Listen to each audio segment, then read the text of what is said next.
Hello everyone, welcome to Adarsh academy. इस class में जो यूपी पुलिस री एग्ज़ाम होने वाला है उसी के लिए हम जीएस का क्लास आपके सामने प्रेजेंट कर रहे हैं। पार्ट नंबर 8 है जीएस क्लास का। इससे पहले 7 क्लासेस अपलोड हो चुके हैं।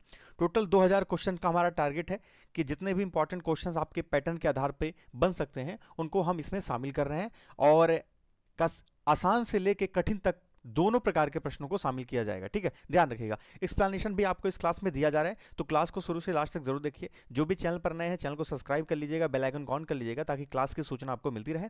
आप हमारे टेलीग्राम ग्रुप से भी जुड़ सकते हैं जिसका लिंक इसी वीडियो के डिस्क्रिप्शन बॉक्स में दिया गया है, या फिर आप सर्च कर सकते हैं आदर्श एकेडमी एजुकेशन, वहां से भी आप ज्वाइन कर सकते हैं। PDF वगैरह वहीं से आपको प्राप्त होगा।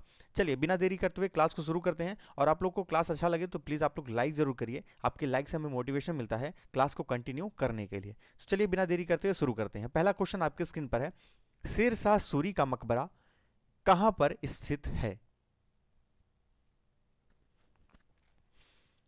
तो इसका जो सही उत्तर है वो है ऑप्शन नंबर आपका ये सासाराम। सासाराम में जो है अवस्थित है। और सासाराम कहां पर है? तो सासाराम है बिहार में। ठीक है, ये बात ध्यान रखिएगा, बिहार में है सासाराम। ठीक है, देखिए शेर शाह सूरी का जो नाम आता है वो बहुत इंपॉर्टेंट इसलिए भी है क्योंकि इसने मुगल साम्राज्य में मुगल शासक को हराया था। ठीक है, तो इसका जो एक युद्ध हुआ था वो मुगल से हुआ था। ठीक है, तो मुगलों को इसने हराया था और इस वजह से जो है ये काफ़ी फेमस है ये नाम। और हराने के बाद, पराजित करने के बाद जो उत्तरी भारत था, उत्तरी भारत, वहां पर इसने अपना साम्राज्य स्थापित किया था। और इसकी जो मृत्यु हुई थी वो मृत्यु कहां पर हुई थी? इसकी मृत्यु हुई थी कालिंजर के किले में। कालिंजर के किले में वहां पर एक बारूद था, वो विस्फोट कर गया था, उसी की वजह से फिर इसकी मृत्यु हो गई थी। ठीक है, ये बात आपको ध्यान में रखना है। ठीक है, चलिए आगे बढ़ते हैं अगले क्वेश्चन की तरफ। अगला क्वेश्चन है, कुंभ मेला निम्नलिखित में से किस नगर से जुड़ा है? कुंभ मेला निम्नलिखित में से किस नगर से जुड़ा है? देखिए कुंभ मेला जो है वो आपका साल में 12 वर्ष में एक बार होता है। 12 वर्ष में जो है वो 12 वर्ष के चक्र में होता है, 4 बार होता है ना। तो ये आपको थोड़ा सा मैं बता देता हूं पहले यहां पर उत्तर। ये आपका है सही उत्तर उज्जैन। यहां ऑप्शन में क्या है? उज्जैन, ये आपका सही है। देखिए जो ये कुंभ मेला है ये हिंदू धर्म में एक प्रमुख तीर्थ है और एक त्योहार भी इसको कहा जाता है। लगभग ये 12 वर्षों के चक्र में 4 नदी तट पर होता है। और वो 4 नदी तट पर कुछ तीर्थ हैं जहां पर होता है। एक तो होता आपका प्रयागराज, प्रयागराज में, यानी कि पूर्व का इलाहाबाद। उसके बाद एक होता है आपका हरिद्वार में। कहां होता है? हरिद्वार में। इसके बाद एक होता है आपका नासिक में, नासिक में। और एक होता है आपका उज्जैन में। दो तो आप लोगों को पता ही होगा, हरिद्वार और प्रयागराज का, लेकिन नासिक और उज्जैन में होता है। देखिए जो हरिद्वार में आपका होता है ये होता है गंगा नदी के तट पर। कहां होता है? गंगा नदी के तट पर। उज्जैन में जो होता है यह होता है शिप्रा नदी के तट पर, शिप्रा नदी के तट पर। नासिक में जो होता है वो होता है गोदावरी नदी के तट पर, गोदावरी नदी के तट पर। कहां पर होता है? गोदावरी नदी के तट पर। और प्रयागराज में आपको पता है गंगा, यमुना और सरस्वती। ठीक है, तो वो भी आपको याद रखना है, गंगा यमुना और सरस्वती के संगम पर। यह बात ध्यान रखिएगा। तो ये 4 जगहों पर होता है, यह बात आपको बताना चाहिए। तो ऑप्शन में क्या है आपका? दूसरा ऑप्शन है उज्जैन, ये आपका सही है। वाराणसी नहीं है, ध्यान रखिएगा, वाराणसी में महाकुंभ नहीं होता। और ये 12 वर्षों के चक्र में 4 नदी तट पर होता है। अगला क्वेश्चन है, निम्नलिखित में से कौन सा हिंदू मंदिर पाकिस्तान सरकार द्वारा राष्ट्रीय धरोहर के रूप में घोषित किया गया है? इनमें से आपको चुनकर बताना है सही उत्तर। इसका सही उत्तर है पंजतीरथ। कहां पर? पंजतीरथ जो है ये आपका एक राष्ट्रीय धरोहर के रूप में हिंदू मंदिर है जो पाकिस्तान सरकार द्वारा घोषित किया गया। पाकिस्तान में अगर हम बात करें, उत्तर पश्चिम पाकिस्तान के जो प्रांतीय खैबर पख्तूनख्वा सरकार है उसने ये चीज किया है पेशावर में। ठीक है, ये बात आपको ध्यान में रखना है। देखिए पंज लिखा है, पंजतीरथ, तो पंज का मतलब होता है 5, 5 यानी कि 5। थोड़ा सा मैं एक्सप्लेन कर देता हूं आपको। पंज मतलब 5, इसका मतलब यह है कि 5 कुंड, 5 कुंड यहां पर हुआ करते थे। ठीक है, तो इसलिए यह फेमस था। और इस 5 कुंड के बाद साथ में एक मंदिर भी था, एक मंदिर, तो उसी से जुड़ा हुआ है। और इसकी घटना मानी जाती है मुख्य रूप से महाभारत से। महाभारत से ये घटना जो है लिंक की जाती है, जोड़ी जाती है। ठीक है, तो ये ध्यान में रखिएगा, तो ये आपके लिए बड़ा इंपॉर्टेंट हो जाता है। चलिए आगे बढ़ते हैं, अगला क्वेश्चन, वायु द्वारा फैलने वाले रोगों का सही समूह कौन सा है, चुनिए। वायु द्वारा फैलने वाले रोगों का सही समूह इनमें से कौन सा है?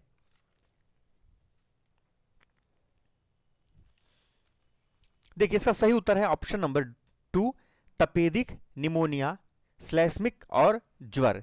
ये आपका जो है श्लेष्मिक ज्वर जो है ये आपके क्रम है। ठीक है, ये साथ में है, तपेदिक, निमोनिया और श्लेष्मिक ज्वर, ये आपके वायु द्वारा फैलने वाले रोग हैं, उनका ये एक समूह क्रम है।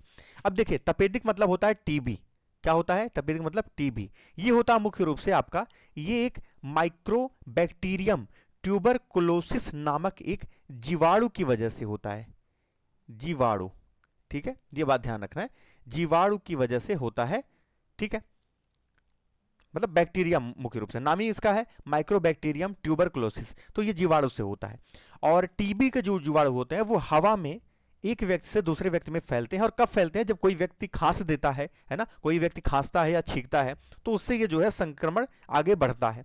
निमोनिया के बारे में भी यही बात है कि निमोनिया जो है वो विषाणु और जीवाणु, इसके मतलब इसको पैदा करने वाले जो विषाणु जीवाणु होते हैं वो खांसी या छींक द्वारा ही वायु में फैलकर बूंदों के माध्यम से, जो आपके छींक होते हैं उसमें जो बूंद होती है पानी की, उससे फैलकर जो है दूसरे के पास पहुंचते हैं। तो ये वायु द्वारा फैलते हैं, ये बात आपको ध्यान में रखनी है। ठीक है, चलिए आगे बढ़ते हैं अगले क्वेश्चन की तरफ। अगला क्वेश्चन है, जमींदारों को किस भू राजस्व प्रणाली के तहत सरकार को एक निश्चित राशि के भुगतान के अधीन अपनी संपत्ति हस्तांतरित करने का अधिकार दिया गया था? बताइए इसका सही उत्तर। इसका सही उत्तर है अस्थाई बंदोबस्त। आपको पता है कि 3 प्रकार के बंदोबस्त लागू किए गए थे, अस्थाई बंदोबस्त, रैयतवाड़ी और महलवाड़ी। तो सबसे पहला कौन था? अस्थाई बंदोबस्त, जो कि लागू किया गया था। इसका मैं सही उत्तर भी आपको बता दिया, अस्थाई बंदोबस्त। इसको लागू किया गया था 1973 में, किसके द्वारा? तो गवर्नर जनरल उस समय थे लॉर्ड कॉर्नवालिस। कॉर्नवालिस नहीं है, लॉर्ड कॉर्नवालिस है, ये बात थोड़ा सा ध्यान रखिएगा, नाम सही लिखिएगा, लॉर्ड कॉर्नवालिस। इस व्यक्ति के द्वारा, इसकी अध्यक्षता में ईस्ट इंडिया कंपनी के द्वारा यह लागू किया गया था मुख्य रूप से। ठीक है, और यह मूल रूप से कंपनी और जमींदारों के बीच में था। यह जो व्यवस्था थी यह मुख्य रूप से आपकी कंपनी और जमींदार होते थे, उनके बीच में यह लागू किया गया था अस्थाई बंदोबस्त। तो जमींदार डिसाइड करता था, जैसे कंपनी बोल दिया कि जमींदारों को कि इतना हमें टैक्स चाहिए, तो फिर वो कंपनी में जो जमींदार होते थे वो जमींदार फिर गांव में किसानों से जो है वो लगान वसूलते थे, फिर उसका कुछ हिस्सा अपने पास रख के फिर वो ब्रिटिशों को देते थे। ये प्रक्रिया चल रही थी। शुरुआत में इसको लागू किया गया था कहां पर? सबसे पहले इसको लागू किया गया था बंगाल, बिहार, साथ में उड़ीसा में, है ना, उस समय के उड़ीसा में लागू किया गया था, है ना, उड़ीसा लिखिए, उड़ीसा लिखिए, यहां पर सबसे पहले लागू किया गया था। और बाद में इसको लागू किया गया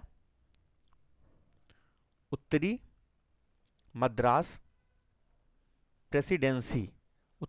प्रेसिडेंसी और साथ ही साथ वाराणसी के जिलों में, है ना, बनारस के क्षेत्र में, वाराणसी के क्षेत्र में इसको लागू किया गया था। यह बात आपको ध्यान में रखनी है। और बाद में अगर वो भुगतान नहीं दे पाते थे तो फिर उनकी अधिकार, उनकी जिम्मेदारी जो है वो दूसरे को ट्रांसफर कर दी जाती थी। यह भी यहां पर लागू हुआ था। और यहीं पर एक सूर्यास्त कानून था कि एक निर्धारित तारीख से, अगर निर्धारित समय तक, उस तारीख के शाम तक जो है अगर वो लगान नहीं दे देते थे तो उनकी जिम्मेदारी दूसरे को हस्तांतरित कर दी जाती थी, तो उनसे छीन ली जाती थी। तो ये एक प्रक्रिया थी जिसके बारे में आपको पता होना चाहिए। तो अस्थायी बंदोबस्त इसका सही उत्तर है।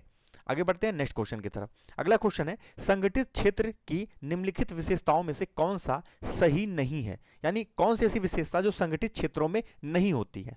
संगठित क्षेत्र और असंगठित क्षेत्र 2 प्रकार के क्षेत्र होते हैं, है ना, तो इसमें से कौन सी ऐसी विशेषता है जो वहां पर नहीं होती है? देखिए ये वाला ऑप्शन जो है चौथा वाला नहीं होता। नियोक्ताओं यानी मैं जो नियुक्ति दिलाते हैं उनको अपने श्रमिकों को छुट्टी, यात्रा, रियायत प्रदान करने के लिए बाध्य हैं, ऐसा जो है वाली व्यवस्था संगठित क्षेत्रों में नहीं होती। ठीक है, देखिए संगठित क्षेत्र क्या होता है? संगठित क्षेत्र वो होता है जहां पर रोजगार की कुछ शर्तें, है ना, जो शर्तें होती हैं वो नियमित होती हैं, मतलब नियत होती हैं, फिक्स होती हैं। उसके अलावा कर्मचारियों को सुनिश्चित काम भी मिलता है कि इतने समय आपको काम करना है, वो सारी चीजें इसमें होती हैं।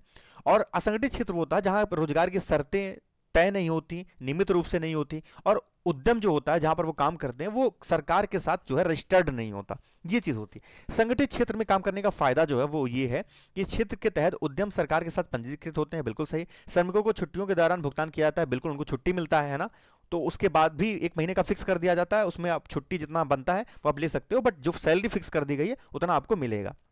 उसके अलावा इस क्षेत्र के अंतर्गत श्रमिक सुरक्षा और रोजगार कानून लेते हैं, बिल्कुल उनको सुरक्षा दी जाती है ना, और फिर वो अच्छे से उसमें काम करते हैं क्योंकि उनको वो सुविधाएं प्रदान की जाती है, वो माहौल प्रोवाइड किया जाता है ताकि वो अच्छे तरीके से अपना काम कर पाएं। तो ये चीज़ें इसमें होती हैं। बाकी चिकित्सा लाभ भी मिलता है, और जो वहाँ पर महिलाएं काम करती हैं उनको भी कई सारे लाभ मिलते हैं, है ना। उसके अलावा जो है उनके इंश्योरेंस वगैरह वो सारी सुविधाएं भी रहती हैं। तो ये कुछ चीज़ें हैं जो संगठित क्षेत्र से जुड़े हुए हैं, लेकिन ये चौथा वाला ऑप्शन यहाँ पे गलत है, ये आपका यहाँ पे सही नहीं होगा। अगला क्वेश्चन है, मंदिर की वास्तुकला के संदर्भ में मंदिर का सबसे महत्वपूर्ण हिस्सा कौन सा है? क्या पूछ रहा है? मंदिर का सबसे महत्वपूर्ण हिस्सा, सबसे महत्वपूर्ण हिस्सा कौन सा होता है? देखिए, सबसे महत्वपूर्ण हिस्सा जो होता है वो होता है गर्भगृह। गर्भगृह सबसे महत्वपूर्ण हिस्सा है मंदिर की वास्तुकला में। खास करके हिंदू मंदिर में अगर हम देखें तो जहां देवता की मूर्ति स्थापित की जाती है उसे गर्भगृह के रूप में जाना जाता है, और वही सबसे ज्यादा महत्वपूर्ण होता है। किसी भी हिंदू मंदिर में सबसे ज्यादा पवित्र स्थान यही होता है, क्योंकि यहीं पर माना जाता है कि जो देवता है, जो भगवान है, वो स्वयं यहीं पर आकर वास करते हैं, ठीक है। और यहीं पर गर्भगृह में ही जो है प्रतिमा को स्थापित किया जाता है, जैसा कि आप देखे होंगे अयोध्या में राम मंदिर, वो गर्भगृह में ही उनको जो है स्थापित किया गया, वो आपको ध्यान में रखना है। चलिए आगे बढ़ते हैं। नेक्स्ट क्वेश्चन, भारत में निम्नलिखित में से किस संरक्षित क्षेत्र में मानवीय हस्तक्षेप प्रतिबंधित है? यानी कौन सा ऐसा संरक्षित क्षेत्र है जहां पर मानव हस्तक्षेप नहीं कर सकते, मतलब अपने मन से लकड़ी वगैरह काटना, कोई भी काम करना वो नहीं कर सकते, उस पर रोक लगाई जाती है। तो यहां पर सही उत्तर आपका ऑप्शन नंबर 1 राष्ट्रीय उद्यान है ना। ये ऐसा एक संरक्षित क्षेत्र है जहां पर मानवीय हस्तक्षेप प्रतिबंधित होता है। ये राष्ट्रीय उद्यान में काफी ऊंचे स्तर की जो है वो सुरक्षा दी जाती है। यहां पर कोई चराई नहीं हो सकती, मतलब ऐसा नहीं है कि आप जो है बकरी गाय ये ले जाके आप चरा सकते हैं उनको, है ना, घास वगैरह खिला सकते हैं, वो आप नहीं कर सकते यहाँ पर। और कोई भी जो है किसी को भी निजी भूमि यहाँ पर नहीं दी जाती। कोई ऐसा नहीं है कि पर्सनल आपको प्रॉपर्टी मिलेगी आप खरीद सकते हैं, ऐसा नहीं होता यहाँ पे, ठीक है। तो कोई निजी भूमि भी यहाँ पर नहीं दी जाती। इसके तुलना में जो अभ्यारण्य होते हैं, वन्य जीव अभ्यारण्य, यहाँ पर कम स्तर की सुरक्षा दी जाती है, और वन्य जीव की बेहतर सुरक्षा के लिए जो है भीतर कुछ गतिविधियों को अनुमति दिया जाता है कि वहां पर जाकर कुछ पेड़ पौधे लगा सकते हैं और भी कुछ काम कर सकते हैं, अगर कोई चीज खराब है तो उसको हटा सकते हैं, तो कुछ तो यहाँ पर एक अनुमति रहती है। लेकिन राष्ट्रीय उद्यान में कुछ आप नहीं कर सकते, मतलब बहुत ही उच्च स्तर की सुरक्षा इसमें दी जाती है। और राष्ट्रीय उद्यान के अंतर्गत कुछ महत्वपूर्ण आवास और प्रजातियां भी शामिल की जाती हैं।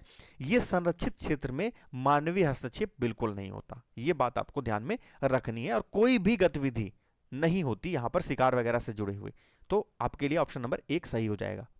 अगला क्वेश्चन है आपका, जास्कर, हुंजा और नुब्रा सहायक नदियां हैं, किसकी सहायक नदियां हैं आपको बताना है। जास्कर नदी, नुब्रा नदी, हुंजा नदी, ये किसकी सहायक नदी है? तो यहां पर उत्तर हो जाएगा ऑप्शन नंबर 1 सिंधु। सिंधु की सहायक नदी है जास्कर, नुब्रा और आपका हुंजा। इसके अलावा और भी नदियां हैं जो इसकी सहायक है, जैसे कि आपका है श्योक नदी, श्योक नदी भी इसी की सहायक नदी है, ठीक है। और मुख्य रूप से ये कश्मीर क्षेत्र में आपकी शामिल होती हैं, है ना, कश्मीर क्षेत्र में ही जाके ये मिल रही हैं, शामिल हो रही हैं, वो आपके लिए थोड़ा सा इंपॉर्टेंट हो जाता है। देखिए जो आपका सिंधु है ये आपका निकलता है तिब्बत से,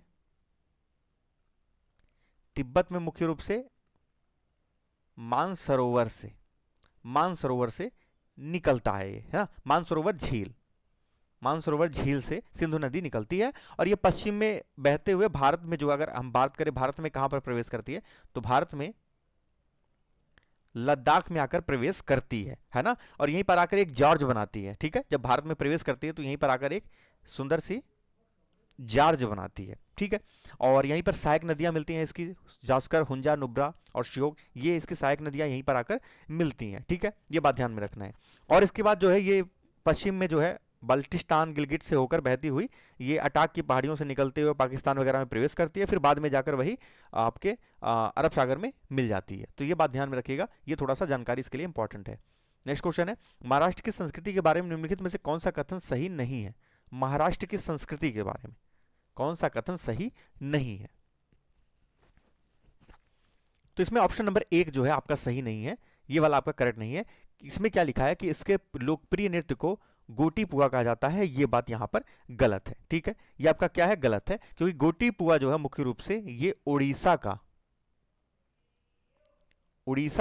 जो है आपका एक पारंपरिक जो है शास्त्रीय नृत्य है। उड़ीसी शास्त्रीय नृत्य का एक अग्रदूत भी इसको माना जाता है। तो ये गोटी पुआ उड़ीसा का एक शास्त्रीय नृत्य है, और ये मुख्य रूप से युवा लड़कों के द्वारा ये गोटी पुआ किया जाता है। एक डांस है, नृत्य है, इसको किया जाता है लड़कों के द्वारा। और भगवान जगन्नाथ और कृष्ण की प्रशंसा के लिए वो महिला की कपड़ा पहनकर, महिला ड्रेस को पहनकर जो है नृत्य करते हैं। तो ये आपको ध्यान में रखना है कि गोटी पुआ नहीं, बाकी सारे जो है सही हैं। गणेश चतुर्थी इसका मुख्य त्योहार है, बिल्कुल महाराष्ट्र में है। लोक रंगमंच का तमाशा कहा जाता है, ये भी महाराष्ट्र से जुड़ा हुआ है। और साड़ी को पैठणी कहा जाता है, ये पारंपरिक साड़ी, तो ये महाराष्ट्र से जुड़ी हुई है। पैठणी, तमाशा और गणेश चतुर्थी ये मुख्य रूप से महाराष्ट्र से जुड़ी हुई है, महाराष्ट्र की संस्कृति से जुड़ी हुई है। लेकिन गोटी पुआ उड़ीसा से जुड़ा हुआ है। अगला क्वेश्चन है, जिस प्लास्टिक को गर्म करने पर आसानी से खराब हो जाती है उसे निम्न नाम से जाना जाता है। जिस प्लास्टिक को गर्म करने पर आसानी से वो खराब हो जाती है उसे कौन से नाम से जाना जाता है?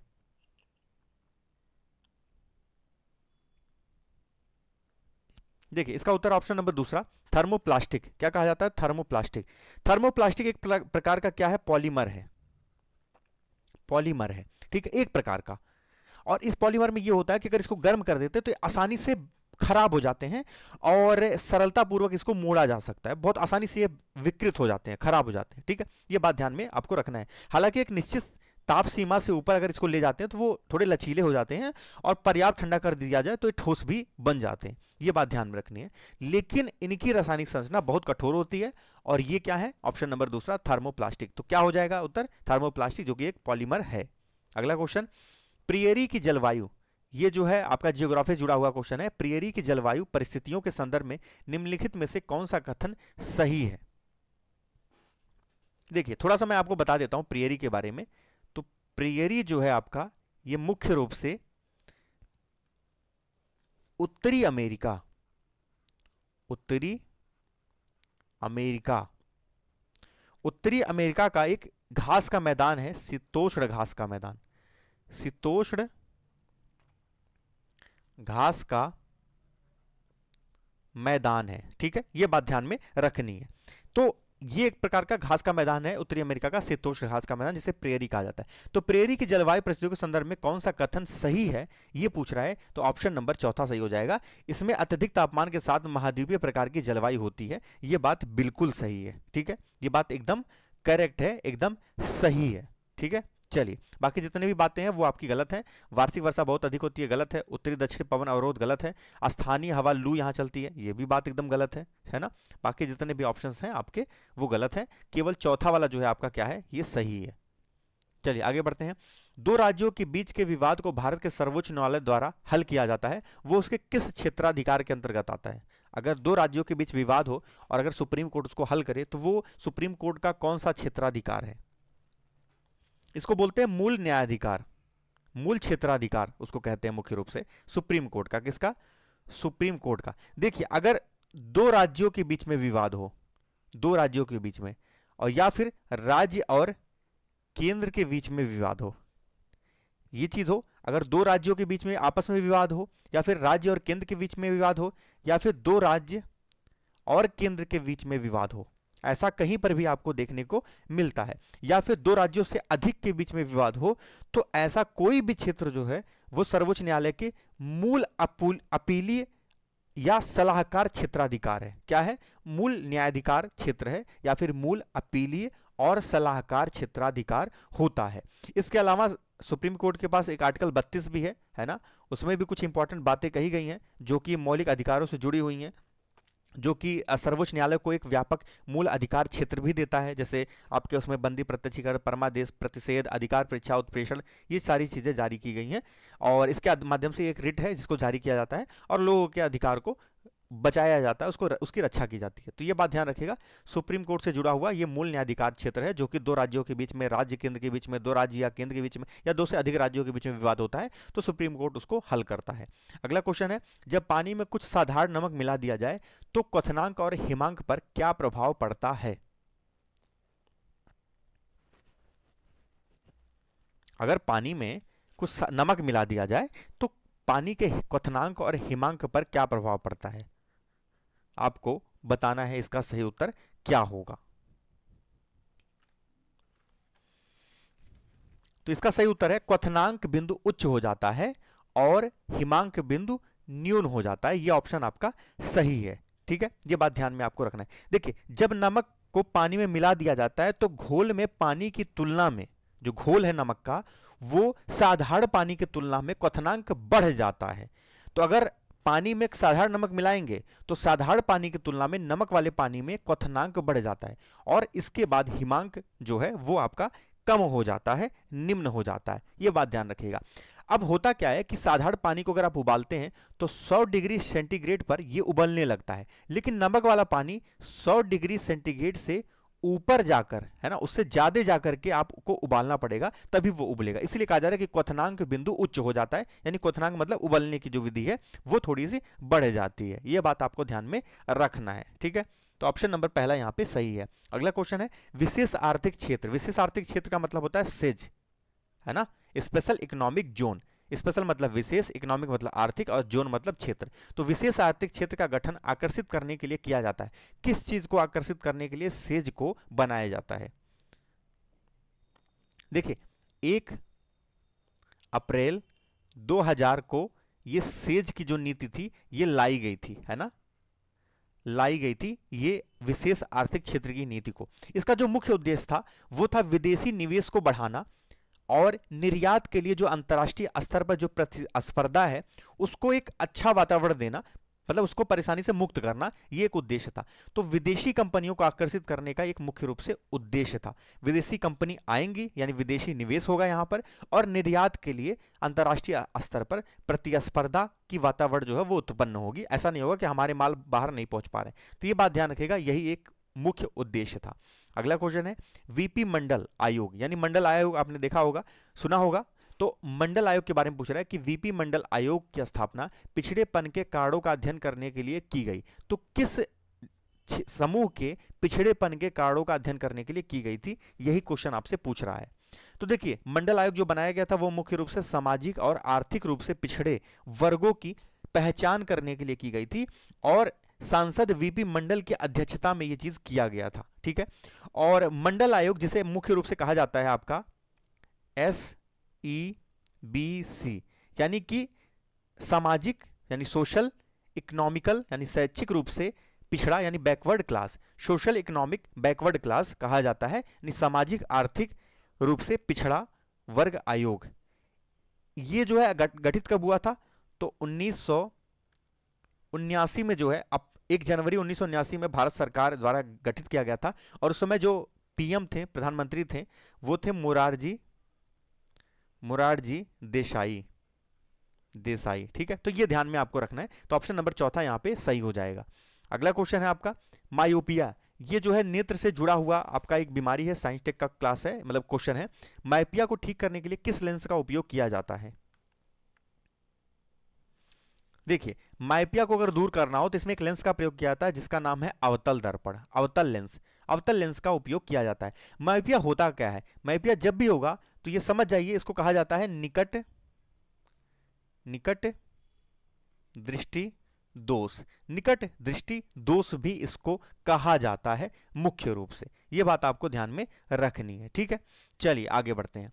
अगला क्वेश्चन है निम्नलिखित शासकों में से कौन मध्यकालीन भारत में बाजार नियामक उपायों से संबंधित है, यानी जिसने बाजार नियामक उपाय किए थे?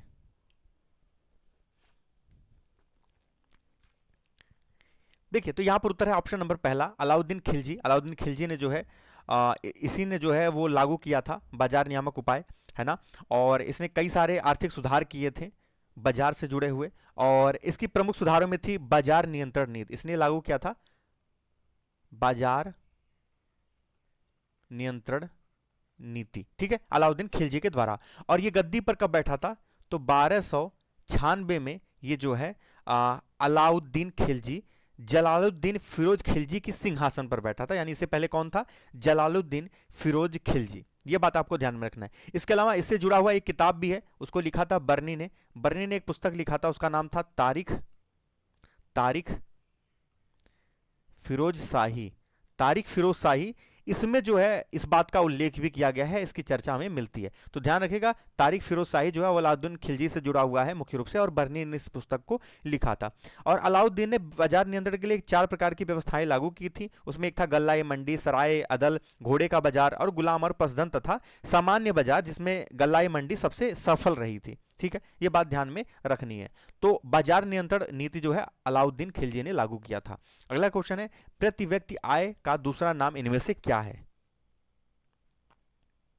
प्रति व्यक्ति आय का दूसरा नाम निम्नलिखित में से क्या है?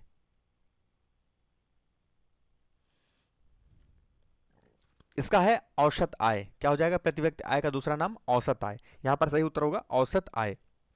ठीक है, प्रति व्यक्ति आय अक्सर जो है वो औसत आय के रूप में ही उपयोग की जाती है। जो किसी राष्ट्र या फिर कोई भौगोलिक क्षेत्र होता है उसमें जो प्रति व्यक्ति अर्जित धन होता है, धन की मात्रा होती है, उसी को इसमें मापा जाता है। ठीक है, ये बात ध्यान में रखनी है। और किसी राष्ट्र के लिए प्रति व्यक्ति आय की गणना जो की जाती है वो मुख्य रूप से की जाती है राष्ट्रीय आय।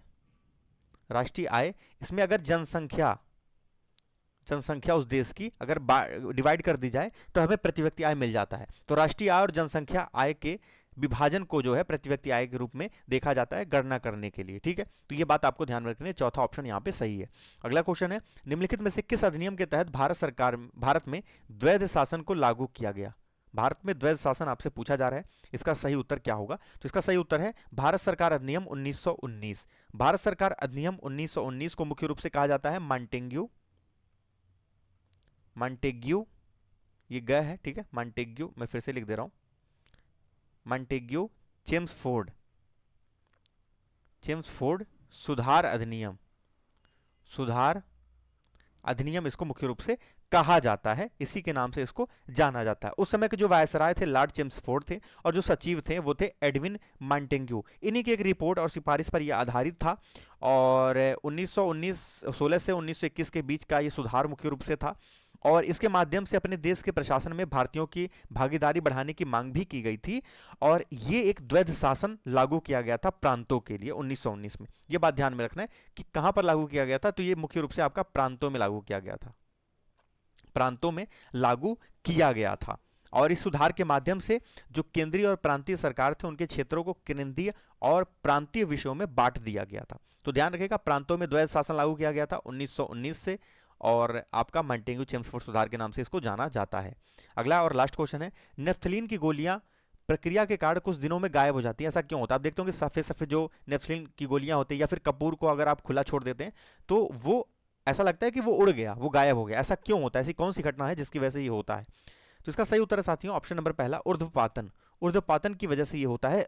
ऊर्ध्वपातन में ये होता है कि कोई वस्तु अगर ठोस है, तो बिना द्रव अवस्था में आए वो सीधा गैस बन जाए, या फिर कोई ऐसी वस्तु है जो गैस में है वो बिना द्रव में आए सीधा ठोस बन जाए, उस अवस्था को बोला जाता है ऊर्ध्वपातन। इसमें प्रत्यक्ष रूप से वाष्पीकरण और संघनन शामिल होता है। तो नेफ्थलीन की जो गोलियां हैं वो ऊर्ध्वपातन क्रिया से गुजरती हैं और सीधा वाष्प में बदल जाती हैं, और किसी ठोस में से सीधा वो हवा में चली जाती हैं। उदाहरण के रूप में एक तो नेफ्थलीन की आपकी गोली है, नेफ्थलीन की गोली, और दूसरा आपका कपूर भी है, कपूर है ना, कपूर जलाते हैं तो वो कपूर भी इसमें शामिल है उदाहरण के रूप में। चलिए, तो यहाँ पर आपका ये क्लास समाप्त होता है। अगर क्लास अच्छा लगा तो प्लीज़ लाइक ज़रूर करिएगा। आप हमें फेसबुक, ट्विटर और इंस्टाग्राम पे फॉलो कर सकते हैं। नए हैं सब्सक्राइब करिएगा, इससे क्या होता है क्लास की सूचना आपको मिलती है। टेलीग्राम ग्रुप से जुड़ जाइएगा ताकि PDF आपको क्लास की वहीं पर मिल पाए। तो चलिए फिर मिलते हैं नेक्स्ट क्लास में, तब तक के लिए जय हिंद, वंदे मातरम।